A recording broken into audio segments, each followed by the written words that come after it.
बिस्मिल्लाहिर्रहमानिर्रहीम। खातिन हज़रात, मैं हूँ अख्तर अब्बास और आप सबको मेरा सलाम पहुँचे। आपने कभी किसी को पानी में डूबते देखा है? अल्लाह ना करे कभी ऐसा मंज़र आप देखो या उस मंज़र का हिस्सा बनो। यानी जो डूब रहा होता है उसकी जान पे बनी होती है, जो बाहर उसको देख रहा होता है वो उसको बचाने की पोजीशन में नहीं होता। कभी तैरना नहीं आता, कभी हौसला नहीं होता, कभी वो ट्रिक नहीं आता या वो गुर नहीं आता कि मैं कैसे जाके इसको बचाऊँ। आपको इल्म है, अगर कोई डूबने वाले को बचाने के लिए आप पहुंचो और आप पूरी तरह ट्रेन ना हो तो वो आपको डुबो के मार देगा। इसलिए कि सिखाया जाता है कि जाते उसके हाथों को पकड़ो, उसको ना तैरने दो, वरना वो सबसे पहले आपके हाथों को पकड़ लेगा और यू वुडंट बी एबल। जब आपके हाथ ऐसे पकड़े गए तो फिर आप मूव नहीं कर सकोगे, तो अपने वज़न से ही डूब के मर जाओगे। ये टेक्निकली मैं बात बता रहा हूँ। ज़िंदगी में जो गलतियाँ और गुनाह होते हैं, ये भी कभी कभी ऐसा ही होता है कि हम गुनाह के दलदल में डूबने वाले होते और हम किसी को मदद के लिए पुकारते, तो कोई तो नफरत से मुंह परे कर लेता है कि डूबो, जान छोड़। कुछ को इल्म नहीं होता तो वो ऐसी ऐसी बातें करने लग जाते हैं कि जो उससे उस मौके पर रेलेवेंट नहीं होती। पर कुछ ऐसे भी होते हैं कि जो उस मौके पे अगर कोई मदद करने आए तो उसको समझाने बैठ जाते हैं कि इसकी मदद मत करो। अब मुझे बार बार ऐसा मौका मिलता है जब मैं डूबने वालों की मदद के लिए आगे बढ़ता हूँ, उनके दिलों पे, ज़ख्मों पे फाहे रखता हूँ या उनकी गलतियों कोताहियों पे लिटरली मैं कंबल डाल देता हूँ। पूरे दिल की आमादगी से डालता हूँ, पूरी रूह की आमादगी से डालता हूँ। मेरे रब का ये सुन्नत है, वो करता है, ये मैं क्यों ना करूँ। मेरा रब गलतियाँ करने वालों को रुस्वा नहीं करता, बदनाम नहीं करता। वो बदहदी करने वालों को, बार बार गुस्ताखी करने वालों पर नाराज़ होता है। गलती इंसान से हो जाती है, ओके। कई दफ़ा ऐसे नाबगे कमेंट्स में आते हैं कि तुम लड़कों को ये क्यों समझाते हो, तुम लड़कियों को ये क्यों समझाते हो, इनको मरने दो, इनको पड़ा रहने दो और इनको सज़ा मिलनी चाहिए। वैसे मेरा दिल तो उस वक्त पूछता है कि तुम इनके मामे लगते हो कि जो इनसे इतने नाराज़ हो, जो चाहते हो कि उनको ज़रूर सज़ा मिले। अगर कभी आपकी ज़िंदगी में इस तरह का फ़ोन आए, ऐसा मैसेज आए। अस्सलामुअलैकुम सर, मेरा ताल्लुक़ कराची से है। मैं अपना नाम प्लीज़ शो नहीं करना चाहूँगी। आपने जो एक वीडियो बनाई थी, मैं अपने ही जिस्म से खेल बैठी। सर, मैं एक टीनेजर हूँ और मैं इसी मसले से दो चार हूँ। मुझे नहीं समझ में आया मैं किसके पास जाऊँ, किससे हेल्प मांगूँ। मैं बाहया भी हूँ, मैं हिजाब करती हूँ, मैं एक अच्छी फैमिली से हूँ, मेरे थॉट्स अच्छे हैं, मुझे पता है ये गलत है, मगर फिर भी मुझसे वही काम हो जाता है और मैं बहुत ज़्यादा सेक्सुअली ट्रॉमेटाइज हो गई हूँ। मुझे नहीं समझ आता मैं क्या करूँ। मैं पॉर्न बहुत ज़्यादा वॉच करती हूँ और आपको पता है फिर उसके बाद क्या होता है। Sir, I am just a teenager और मैं इस चीज़ में इतनी आगे निकल चुकी हूँ, मुझे नहीं समझ आता मैं किससे शेयर करूँ। मैं एक अच्छी फैमिली की लड़की हूँ, मुझे अपने आप पे हैरत होती है। मैं कुरान भी पढ़ती हूँ, नमाज भी पढ़ती हूँ, मगर फिर भी इस आदत में मैंने मुझे इस तरह पकड़ा है कि उसके बावजूद भी मुझसे ये सब कैसे हो जाता है। प्लीज़ इसका कोई हल बताएं मुझे। मैंने रोज़े रख के देख ली है, अपने आप पे मैंने कंट्रोल करके देखा है, मगर मुझसे ये नहीं छूटता। मेरी मदद कीजिए। अच्छा, इस मैसेज को सुनने के बाद आई डोंट नो आप क्या सोचो, मुझे तो सबसे पहले इस बच्ची के बारे में एक फादरली फीलिंग हुई। एक अच्छे ख़ानदान से, ये एक बेटी नहीं है, ये एक मिसाल है। ऐसी बच्चियां हर बड़े शहर में, हर छोटे शहर में, इसलिए कि जिन जिन गलतियों से या कोताहियों से ये गुजरी है, ये पूरी नस्ल गुजर रही है। अपने दोस्तों की वजह से, अपने मोबाइल की वजह से, अवेलेबल अपने कंप्यूटर्स की वजह से, अवेलेबल इंफॉर्मेशन की वजह से धीरे धीरे ये एक नशा बन जाता है और आप उस गुनाह में ऐसे मुब्तला हो जाते हो कि आप उससे छुटना और वापस आना आपके लिए मुश्किल हो जाता है। अच्छा, ऐसे में हम जिसके लिए मदद चाहें, किसके पास जाएं, दैट्स द इशू। टीचर के पास जाएं तो वो आपको शर्मसार करेगी, अपने बहन भाइयों के पास जाएं, माँ के पास जाएं तो एकदम वो आपकी बेइज्जती कर देंगे। ये कोई तो जगह ऐसी होनी चाहिए जो उस लम्हे आपको देखते हुए जजमेंटल ना हो, आपको जहन्नमी ना समझ रहा हो, आपको काफिर और ज़िंदीक ना समझ रहा हो कि ये तो गुनाहगार है, इसने ये गुनाह किया। गुनाह इंसानों से ही होने होते, पर इंसान ही है जो गुनाह से वापस आता है तो मेरा रब उसके लिए अपने फजल के और करम के दरवाज़े खोल देता है। अल्लाह के रसूल सल्लल्लाहु अलैहि वसल्लम की हदीस मुबारक है, उन पे जान माल सब कुर्बान हो, अगर वो ना होते क्या बनता हमारा। आपने फरमाया जब कोई इंसान गलतियां करते करते, गुनाह करते करते फिर माफ़ी मांग के, तौबा मांग के वापस आता है तो अल्लाह को इतनी खुशी होती है जैसे सहरा में कोई आदमी अपने ऊँट के साथ जा रहा था और उसके ऊपर उसका खाना पानी सब लदा हुआ था, और वो आदमी जब प्यास से मजबूर था और वो लेना चाहा उसने पानी, तो उस वक्त ऊँट उसे छूट के भाग जाए और फिर वो आदमी सहरा में तन्हा हो, मौत का मंतज़र हो, कोई उम्मीद ना हो, ना किसी ने आना हो ना बचाना हो, और फिर काफ़ी देर बाद, काफ़ी वक्त गुजर जाए, घंटों गुजर जाए, शाम हो जाए और फिर वो ऊँट वापस आ जाए, तो जिस कदर खुशी उस आदमी को, क्योंकि आप उसके लिए वो ऊँट नहीं है, वो ज़िंदगी की है, इतनी खुशी उसको होगी कि उसको देखकर वो पुकार उठेगा कि ए अल्लाह तूने मुझ पे कमाल कर दिया, और तू मेरा बंदा और मैं तेरा अल्लाह, और तू बहुत कमाल है। ये उल्टा उसके मुंह से निकलेगा और अल्लाह उसको सुन के मुस्कुराता है। अल्लाह को उससे ज़्यादा खुशी होती है चूँकि बंदा पलट के उसके पास आया।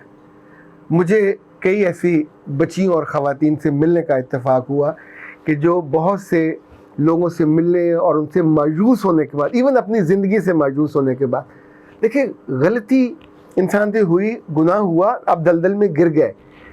कोई आदमी गंदगी की दलदल में मुस्तकिल नहीं रहना चाहता। ये हमारे अंदर की नफासत और नज़ाकत है, ये हमारे अंदर का ईमान है जो हमको उस गंदगी में, उस गटर में नहीं रहने देता। वो चाहता है कि मैं जितनी जल्दी बाहर निकल आऊँ।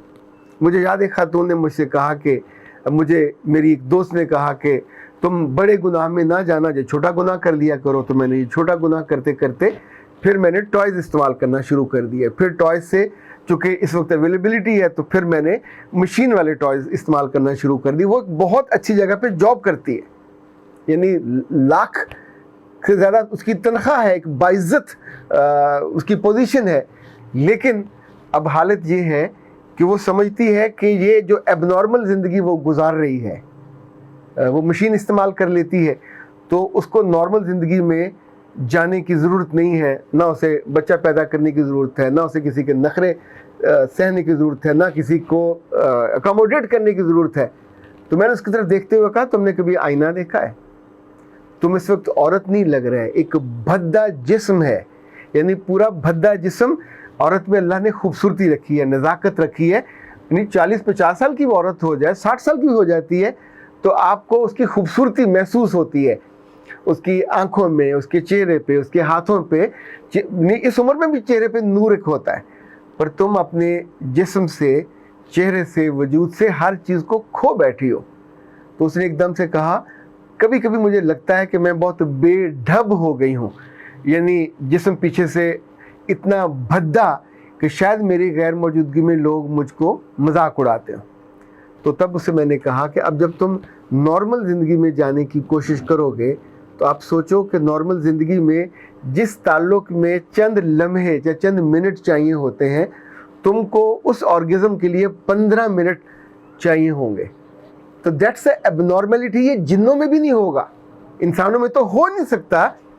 इसलिए ऐसे इंसान जो एबनॉर्मल सेक्सुअल रिलेशन में या फीलिंग में चले जाएं, वो फिर मशीनें इस्तेमाल करते हैं और अपने जिस्म का और अपनी रूह का कबाड़ा कर लेते हैं।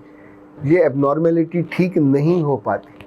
वो ज़िंदगी में अगर उनकी लेट भी शादी होने लगे, वो कभी निभा नहीं पाते, इसलिए कि दुनिया में कोई इंसान ऐसा होता नहीं है जो उनके जिस्म की या उनकी सेटिस्फेक्शन का बायस बन सके कि जिस चीज़ के वो मसनूई तौर पे आदी हो जाते हैं। आगाज़ कहाँ से हुआ?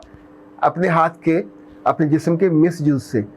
फिर धीरे धीरे आप उसकी सीढ़ियाँ चढ़ते गए ऑर्गेज़म की, लज्जत की। ये जो नफ्स है ये इंसान को मुंह के बल गिराता है।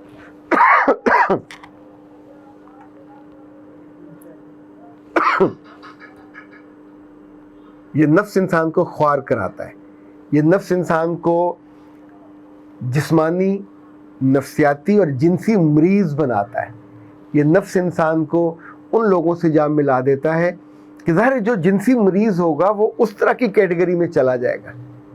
میرے رب نے متوازن زندگی بنائی، خوبصورت زندگی بنائی، اس میں ایک ایک چیز آپ کو بتائی، سکھائی۔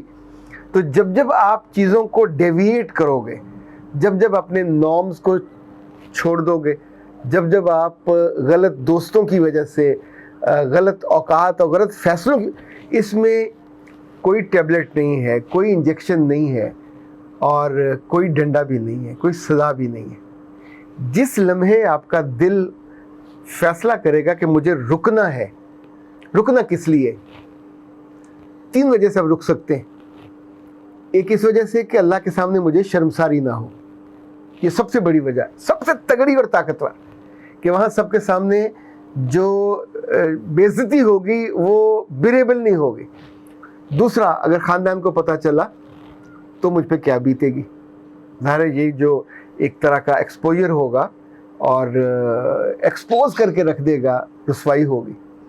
تیسرا یہ کہ آپ کے اپنے جسم کی جو حالت اور خراب کر دیں گے، اور جس طور پہ آپ ایک گناہ میں رہتے رہتے اسی گناہ کے عادی مریض بن جاتے ہو تو خود آپ ایب نارمل ہو جاتے ہو۔ ان تینوں میں سے اپنے آپ کو بچا سکتے ہو، اپنے خاندان کی عزت بچا سکتے ہو، اور اللہ کے سامنے رسوا ہونے سے۔ چوتھی کیا وجہ ہے آپ کے پاس؟